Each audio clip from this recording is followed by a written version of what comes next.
Anisogoma, bonjour en Djoula, le dialecte de Bobo-Dioulasso, la ville de notre action. C'est là-bas que le projet est né il y a 4 ans.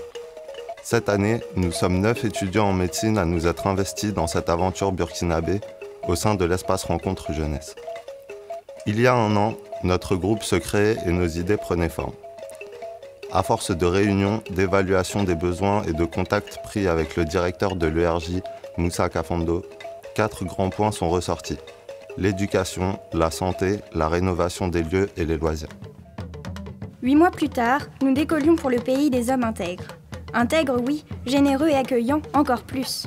À notre arrivée, les animateurs nous font découvrir l'espace. C'est un peu comme une maison de quartier, un lieu où des jeunes de 3 à 23 ans se rencontrent et pratiquent diverses activités sportives et culturelles.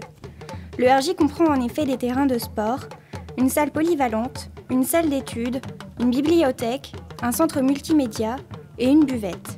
Des animateurs, pour la plupart bénévoles, sont présents tout au long de l'année pour y encadrer les jeunes. Notre mission principale s'est trouvée être l'éducation. Tous les matins, une centaine d'enfants attendaient, cahiers à la main, pour profiter des cours que nous leur donnions. Leur programme étant similaire au nôtre, l'organisation était simple. Chacun une matière, chacun un niveau, de la 6e à la terminale. L'appréhension du premier jour s'est vite dissipée devant l'enthousiasme et l'attention de nos élèves. Le soutien se poursuit actuellement, et ce jusqu'à la fin de l'année scolaire, grâce au financement que nous avons proposé aux professeurs burkinabés. Malheureusement, tous les jeunes fréquentant l'ERJ ne sont pas scolarisés. Aussi, les animateurs et nous-mêmes avons-nous eu l'idée de leur permettre l'accès à une formation professionnelle, la BATIC. Également, nous avons mis en place une correspondance épistolaire entre les enfants d'une école française et ceux d'une école burkinabé. Une seconde mission nous paraissait indispensable en matière d'éducation, la prévention sanitaire. Les jeunes du centre étant déjà sensibilisés au sida par l'un des animateurs, Serge, et notre rôle n'ayant consisté qu'en la fourniture d'un stock de préservatifs pour l'année, il s'agissait alors de nous focaliser sur une sensibilisation au paludisme. Et c'est aussi parce que le paludisme est la première cause de mortalité au Burkina Faso, sans doute par le biais de nombreuses idées reçues, que nous avons décidé de nous concentrer sur ce sujet. Pour ce faire, une troupe de théâtre burkinabé, soutenue par l'association Teriasso, a donné une représentation au centre sur ce thème. Ceci fut une très bonne introduction à notre projet d'information aux jeunes. De notre côté, la visite d'un dispensaire CSPS nous a permis de nous renseigner sur le protocole local concernant la prise en charge du paludisme. Elle a également permis de donner une plus grande ampleur à notre action par la mise en place d'un partenariat avec l'ERJ. Le principe, des interventions au centre en échange de 300 moustiquaires imprégnés distribués gratuitement aux femmes enceintes et aux enfants de moins de 5 ans. À l'ERJ, nous avons constitué des groupes par tranche d'âge afin d'adapter notre discours à chacun. Notre prévention s'est conclue par un don de moustiquaires à chaque jeune. Mais qui dit centre socioculturel dit loisirs.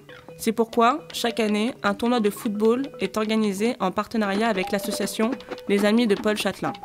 Des éliminatoires à la finale, cet événement a suscité un engouement aussi bien des jeunes de l'espace que de la part du quartier. Quelles explosions de joie à chaque but marqué. Par ailleurs, nous avons consacré une grande partie de notre temps à l'organisation de jeux avec les jeunes.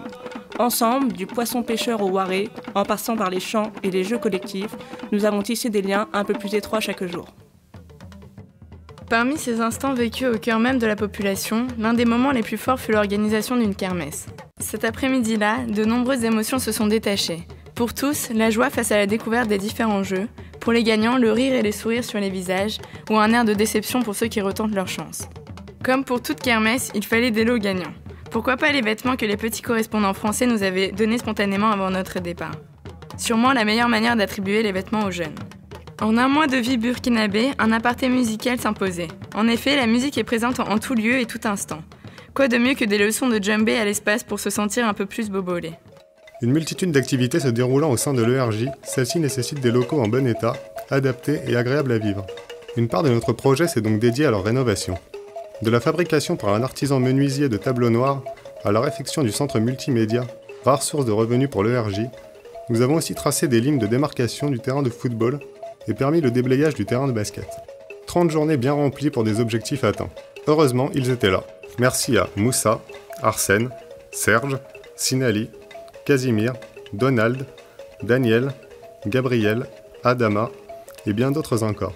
Ils ont été nos partenaires, nos guides, nos amis. Des balades en mobilette au marchandage quotidien et à la découverte de leur pays qui nous a tant plu. Ils étaient toujours là pour nous.